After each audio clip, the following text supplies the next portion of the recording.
Alhamdulillah, alhamdulillahilladzi arsala rasulahu bil huda wa dinil haq liyudhhirahu 'alad dini kullih wa kafa billahi syahida. Assalatu wassalamu ala nabil mustafa Muhammad sallallahu alaihi wasallam wa ala alihi wa ashabihi ajmain. Asyhadu an la ilaha illallah, asyhadu anna Muhammadan abduhu wa rasuluh. La nabiyya ba'dah, la hawla wa la quwwata illa billah. A'udzu billahi minasyaitonir rajim. Bismillahirrahmanirrahim. Ya ayyuhalladzina amanu taqullaha wal tanzur nafsum ma qaddamat lighad wattaqullaha innallaha khabirum bima ta'malun. Amma ba'd. Alhamdulillah, Bapak saudara sekalian, Ustaz, para asatid rahimakumullah, wabil khusus tuan rumah Ustaz Budiman dan juga teman-teman warga kampus Hidayatullah Pagar Alam. Bersyukur pada Allah, pada kesempatan pagi ini kita masih diberikan kesempatan, masih Allah berikan kesehatan. Mudah-mudahan kesehatan dan kesempatan ini semata-mata dalam rangka ibadah kepada Allah Subhanahu wa taala. Amin amin ya rabbal alamin. Bapak saudara sekalian dirahmati Allah. Terasa dingin di tempat ini ya. Mungkin karena kita biasa di tempat panas. Tapi ternyata orang sini pakai jaket dingin juga berarti. Ya. Alhamdulillah, ini karunia Allah tempat ini. Kita doakan semoga tempat ini menjadi tempat yang kita cintai, tempat yang diberkahi oleh Allah Subhanahu wa taala. Amin. Jamaah sekalian dirahmati Allah. Kalau kita bicara tentang tugas, khususnya tugas dakwah ini ya, tidak sederhana. Tugas para nabi dan rasul yang mana tugasnya ini bukan ngurusi benda mati, tapi ngurusi manusia. Tentu ini bukan hal yang main-main, ya, bukan hal yang receh, ya, tapi ini hal yang sangat penting dalam kehidupan. Karena siapa lagi yang akan melanjutkan ya tugas-tugas para nabi dan rasul. Luar biasa. Tugasnya adalah tugas nabi dan rasul, sementara kita ini jauh sekali kualitasnya dari nabi dan rasul. Ya. Nah, tentu ini adalah menjadi renungan kita supaya kita lebih menguatkan diri kita, supaya kita juga lebih ya, meningkatkan kualitas diri kita, ya, karena tugas mulia ini tidak semua manusia siap mengembannya, ya, hanya manusia-manusia tertentu, manusia-manusia yang memiliki, ya, yang Allah berikan hidayah, ya, tentunya ini. Nah, untuk itu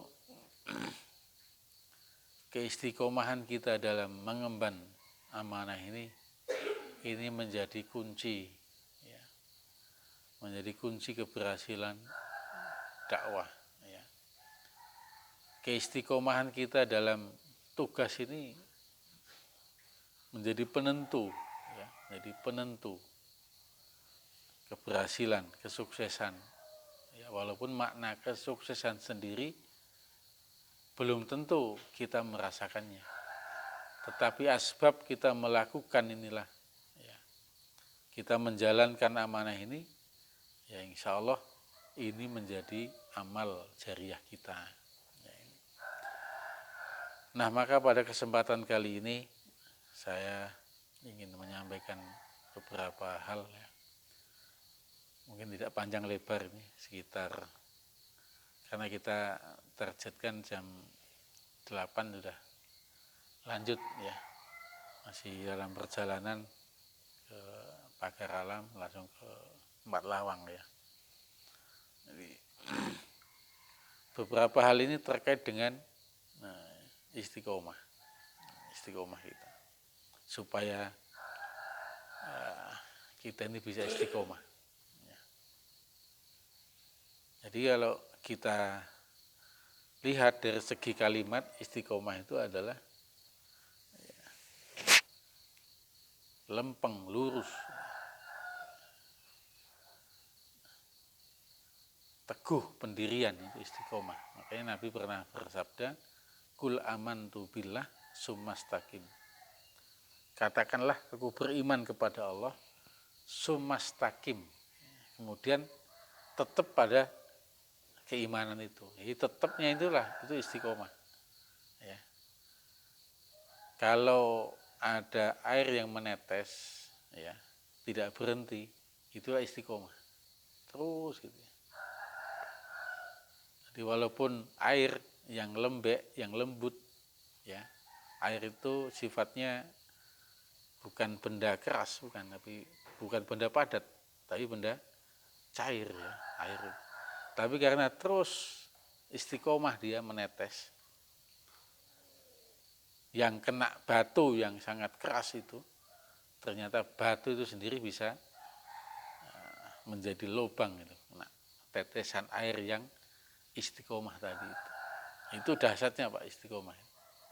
Jadi walaupun benda yang kecil, benda yang setetes, tapi terus menerus ternyata punya kekuatan. Ya, itu gambaran istiqomah. Dan para nabi dan rasul adalah orang-orang yang istiqomah di jalan Allah. Para salafus soleh adalah orang-orang istiqomah. Bahkan sampai mati sekalipun di tiang gantungan, mati di tiang musuh, dia tetap istiqomah pada jalan Allah. Ini luar biasa. Nah, kita berharap kita sampai ya hidup kita ini berakhir ya tetap di jalan ini Pak. Ya. Tetap dalam bingkai ya jalan dakwah ini. Nah, memperjuangkan agama Allah, menegakkan agama Allah. Ini yang cita-cita kita. Wala tamutunna illa wa antum muslimun. Ini yang penting. Makanya kadang saya merenung Pak. Kadang kita kan biasa Pak, santri itu goncang ya. Siapa yang nggak pernah goncang? Ya. Jadi santri itu goncang, pengen keluar, pengen lepas. Tapi mikirnya apa? Jangan-jangan pas saya di luar, pas ketika bukan di jalan yang benar ini, kita mati Pak. Khawatir itu. Jangan-jangan pas saya lagi bukan dalam bingkai jamaah, dalam bingkai ya katakanlah jalan kebenaran ini, kita mati. Ya Nabi mengatakan juga yang seperti itu. Kalau mati tidak dalam rangka fisabilillah, mati adalah mati dalam kondisi kemunafikan atau mati jahiliyah. Naudzubillah. Itu yang kita khawatir. Sehingga ketika mau lepas nggak jadi gitu. Itulah namanya dinamika. Nah, supaya kita bisa istiqomah, paling tidak ada 3 hal Pak yang harus kita perhatikan. Yang pertama adalah doa ya. Doa. Karena hati ini adalah milik Allah. Milik Allah hati ini. Ya. Makanya ada doa ya muqallibal qulub, wahai zat yang membolak-balikkan hati. Jadi pemilik hati kita ini adalah Allah. Maka kita mohon kepada Allah, ya Allah, ya, kuatkan hati ini, tetapkan hati ini, sabit qalbi ala dinik, itu kan. Jadi doa. Jadi doa memohon kepada Allah tentang ditetapkan dalam hidayah ini penting, Pak. Ya, karena tidak ada jaminan kita ini, tidak ada jaminan kita sampai akhirat ini berada dalam jalan begini, jalan yang benar, jalan dakwah ini. Tidak ada jaminan. Ya. Nah, makanya kita minta dikuatkan, ya, ditetapkan hati ini meyakini ya jalan yang benar, jalan hidup yang benar. Itu. Tidak ada jaminan. Ya.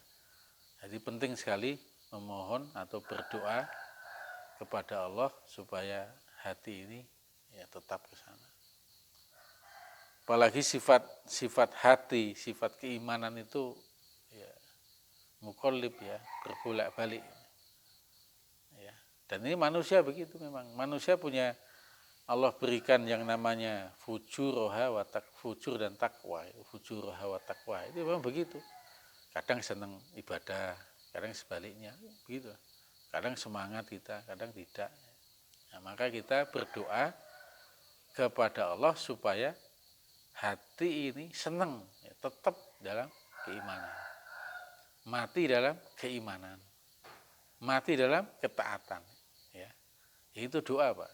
Ya, habis sholat doa, ya, malam hari doa. Ada lagi dalam Al-Quran doa yang senada dengan doa Nabi, Rabbana la tuzigh qulubana ba'da idh hadaitana. Ya Allah, jangan engkau guncangkan hati kami, condongkan hati kami kepada kekufuran ba'da idh hadaitana, setelah engkau berikan hidayah kepada kami. Jadi ternyata mempertahankan hidayah itu juga berat. Ya, berat. Dulu sebelum kita mendapat hidayah mungkin, Pak, belum di jalan yang benar ini,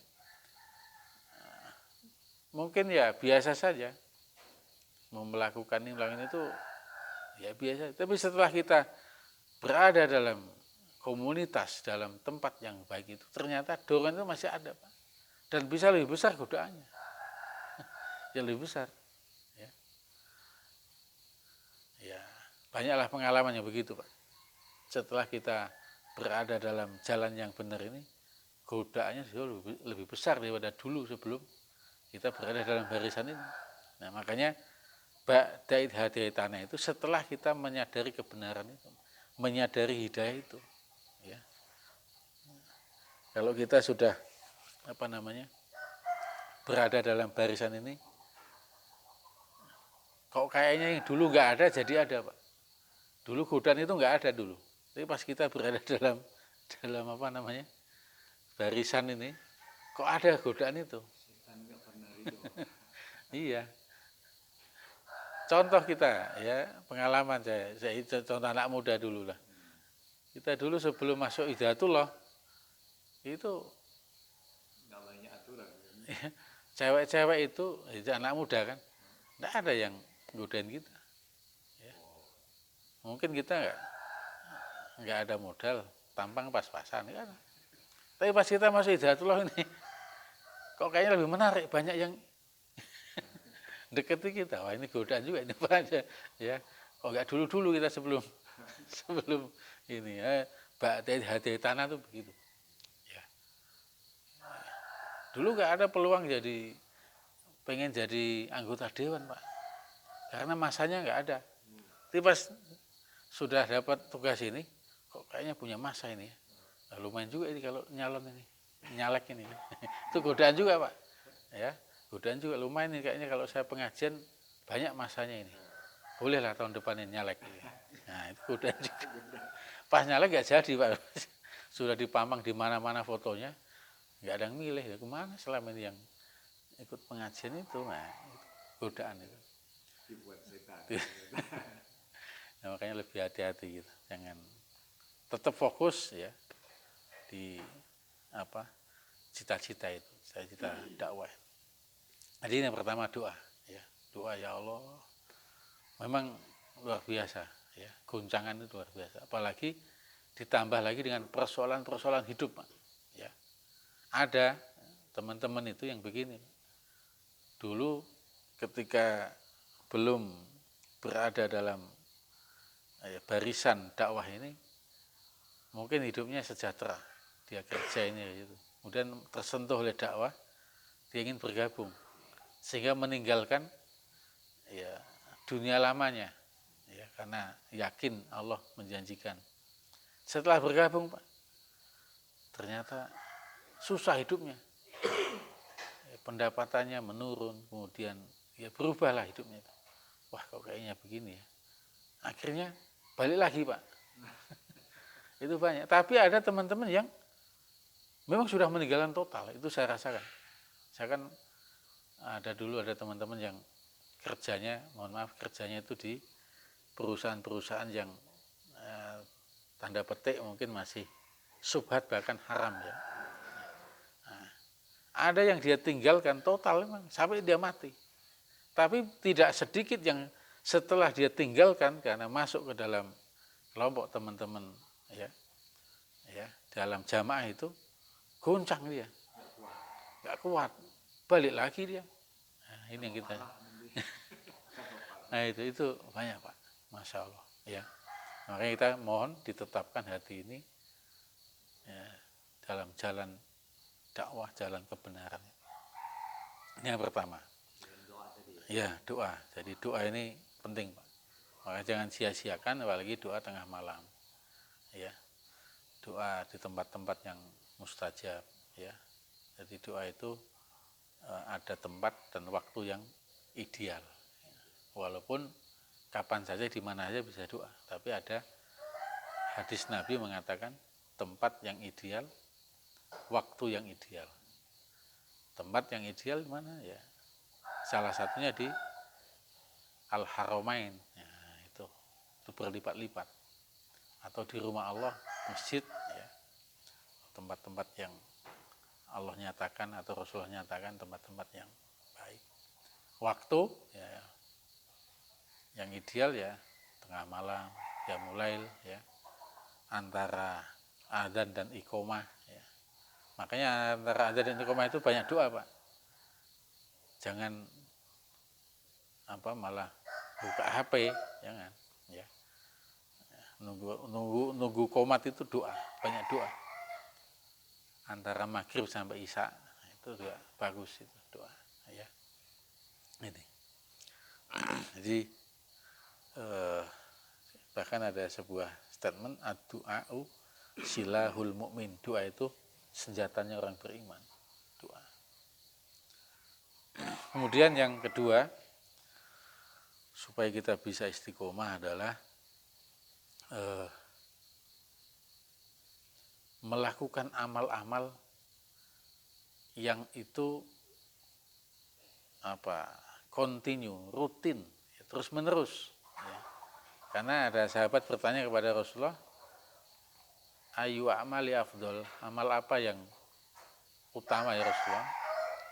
Rasulullah mengatakan amalan yang terus menerus, adwa muha wa ingkola, walaupun kecil ya.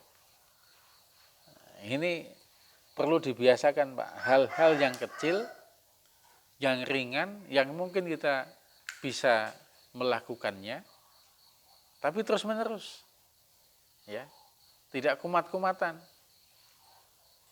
Ya, silakan kita cari amalan-amalan yang harian, ya. Misalnya 5 waktu kita jaga, rutin tiap hari, tidak pernah putus. Walaupun kita jalan tetap 5 waktunya berjamaah. Kemudian mungkin kalau kita mampu puasa sunnah. Jadi kontinuitas ini kata Rasulullah ini membangun keistiqomahan kita. Tilawatil Quran 1 hari 1 lembar saja itu sudah luar biasa kalau tiap hari. Nah, makanya kita di Hidayatullah ini kan tidak mulu-mulu Pak. Amalan itu enggak sesuatu yang besar itu. Sederhana sesuai kemampuan kita tapi tidak pernah putus. Ya. Karena kita tidak tahu di antara sekian banyak amalan itu yang nanti menjadi asbab akan pertolongan Allah. Enggak tahu di Mana itu yang sekian panjang itu, ya. Nah, kadang kita ini umat Islam ini yang pada umumnya itu mendekat kepada Allah itu di bulan Ramadan. Selesai Ramadan kembali seperti semula. Padahal maunya seharusnya suasana hari-hari kita ini sejatinya seperti bulan Ramadan.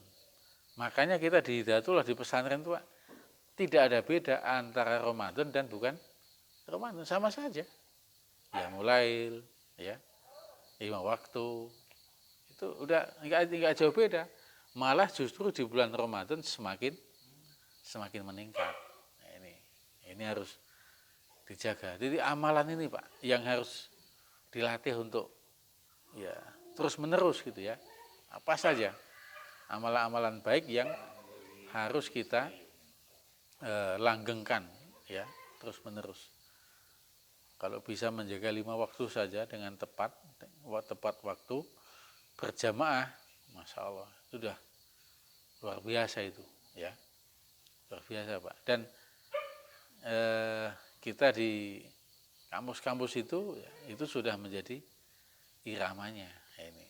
Jadi kecil tapi terus menerus, amalan yang ringan tapi terus menerus, tidak ada hentinya. Atwamuha, kontinuitas itu yang kita pelihara itu. Nah kadang semangat kita jalan terus enggak hilang. Nah, itu yang enggak bagus begitu. Nah, surut ketika semangat, tiap malam dia mulai. Pas enggak sama sekali berbulan-bulan. Ketika ditanya ngapain, iman saya turun katanya. Wah iman, salahkan imannya. Ya, nah ini yang kadang nyalakan setan. Sebenarnya enggak. Iya, setannya disalahkan ya. Jadi melatih ini ya. Jadi melatih ini. Melatih. Dan rata-rata Pak, orang-orang yang sukses yang begitu. Dalam bidang apa saja itu. Termasuk orang bisnis itu kalau laku nggak laku jualan. Istiqomah terus. Sebulan nggak laku tutup. Ya sudah, ganti lagi. Itu Pak. Iya. Sudah hampir sampai puncak melorot lagi. Iya.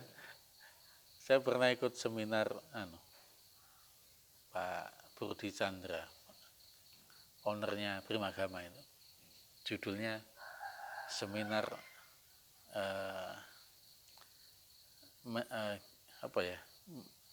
seminar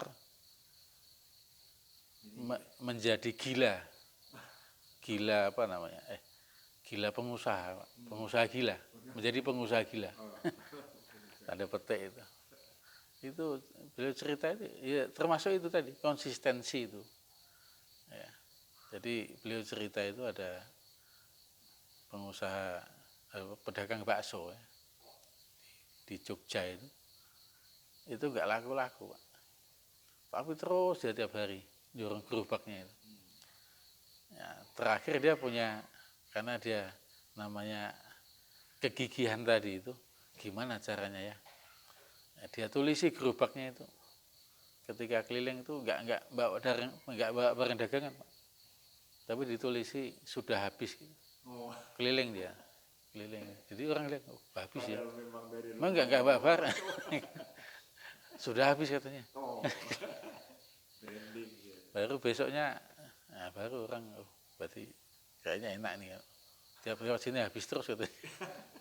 Jadi macam-macam lah ya, ini rupanya memang ya apa konsistensi ditambah dengan kreativitas ya.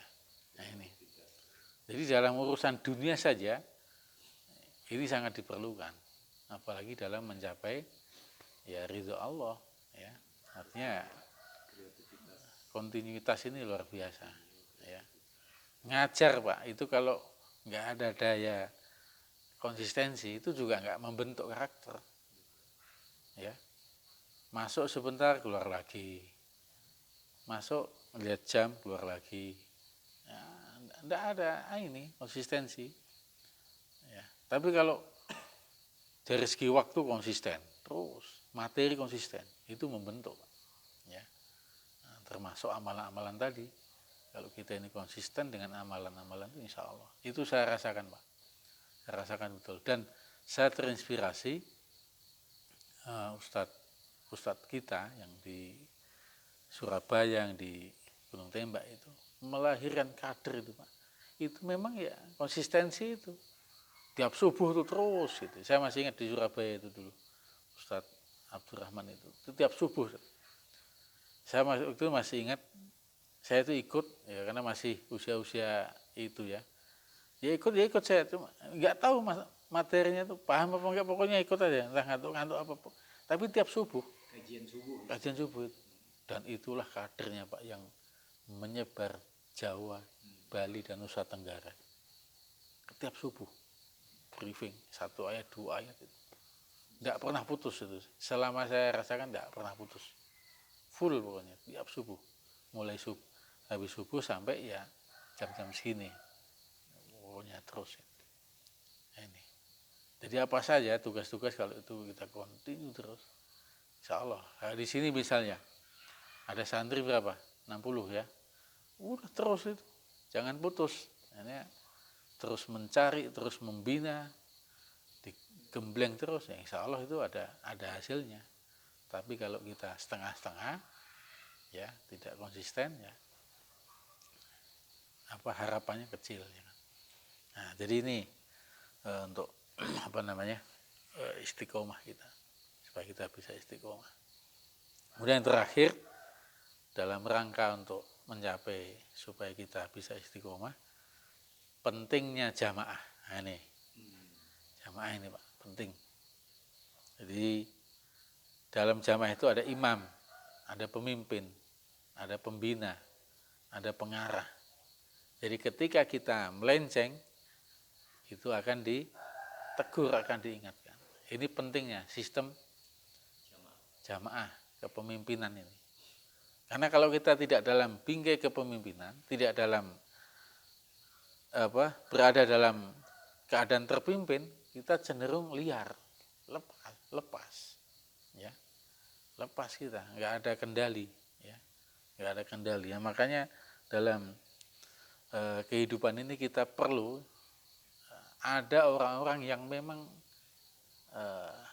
memberikan arahan kepada kita, atau bahasa umumnya itu ada pembimbing kita. Itu penting, kalau bahasa umumnya pembimbing. Tapi kalau dalam sistem jamaah kan ada imam, ada pemimpin. Nah, makanya kita bersyukur ketika dalam kepemimpinan ini, ketika kita salah mendapat teguran, mendapatkan katakanlah nasihat, itu adalah nutrisi penting kita untuk diri kita supaya kita tetap berada dalam kebenaran, dalam keimanan. Makanya kalau kita dapat nasihat dalam hati harusnya alhamdulillah kita diselamatkan tuh Pak. Ya, diselamatkan. Karena siapa yang peduli dengan diri kita? Ya, siapa yang peduli? Tapi dalam kepemimpinan ada orang-orang yang punya tanggung jawab terhadap hal itu. Jadi jangan tersinggung. Alhamdulillah. Kalau kita lihat pada masa Rasulullah, itu malah bukan Rasulullah menasihat, sahabat datang minta nasihat. Ya Rasulullah, tausini, nasihati saya. Minta nasihat Pak, karena butuh dia. Berbalik kalau sekarang kan, sudah dinasihati malah ditentangnya. Ya, seakan-akan nggak penting nasihat itu. Sahabat itu datang kepada Nabi minta nasihat. Makanya ada beberapa hal nasihatnya itu ada la taghdab, jangan marah walakal jannah. Ada yang begitu kan? Jangan kamu suka marah. Kenapa? Memang orang ini temperamen. Ada juga nasihat Nabi kepada Ibnu Umar ya. Kun ka'annaka fid dunya gharibun. Jadilah kalian di dunia ini seperti orang asing. Au abiris sabil, atau orang dalam perjalanan. Nah, jadi banyak sekali kehidupan para sahabat ini basah dengan nasihat-nasihat Rasulullah. Nah, begitu juga dalam kita kehidupan ini harus ada orang-orang yang memberikan nasihat kepada kita. Karena kita tidak ada jaminan untuk baik terus, nggak ada jaminan, Pak. Ya, mungkin di sini baik, ya kan? Karena di dalam kampus, ya kan, di pesantren baik. Di luar siapa yang jamin? Apalagi sendirian. Oleh sendirian, ke Jakarta sendirian, Pak, misalnya. Siapa yang jamin? Nah, makanya ini perlu yang namanya nasihat-nasihat itu. Nah, lebih efektif kalau kita dalam bingkai kepemimpinan. Ketika kita melenceng, dipanggil. Nggak boleh begitu. Ya, salah itu. Dan kita bersyukur kepada Allah, kita masih diselamatkan. Nah, ini.